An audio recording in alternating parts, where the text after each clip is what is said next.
It's getting a little nippy in my YouTube short studio, so I had to throw on a jacket. But I wanted to expand a little bit on why it's important to understand the history and the background, the likes and the dislikes of somebody living with some cognitive impairing disease. And in case you haven't been around enough, a cognitive impairing disease can be Alzheimer's disease, Parkinson's disease, frontal temporal dementia. There are over 100 causes of dementia. Dementia is a symptom caused by one of these diseases, Alzheimer's being the most prevalent. When you understand who this person was in their, say, early to mid adulthood, when they're raising kids and doing all those things, and who they were as a teenager, where they lived, what they like and dislike, their beliefs, their values, all of this stuff. And you probably know that about a pretty good friend. So it's not that hard to learn about, your neighbor, or maybe a distant cousin who, is being cared for by a different family member of yours.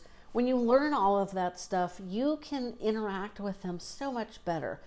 You might be like, I don't know what frickin' decade they're in, but whatever, I'm enjoying this wacky conversation. You're never going to bring them into our reality, into the end of 2025. You might think they're telling you some historical, factual story when in fact it's a mishmash of memories going on in their brain.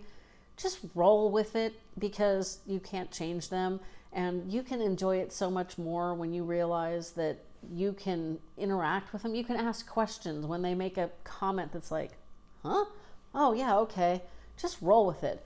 Perfect example. I showed up to visit with my mom one day and she said to me, my brothers are normal people now. And I thought, okay, that's a statement. And I must have been like in the right headspace, because I was quick on the draw and I was like, oh really? Well, I think Steven might be pretty normal, but Richard, nah, I don't know about him. What do you think? You think Richard's normal?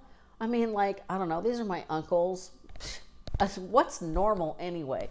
And we chit-chatted for, I don't know, a minute. And then she was off on another flight of fancy. But I really cherished that story, even though it was very short. And, it was it was a high point towards the end of her disease.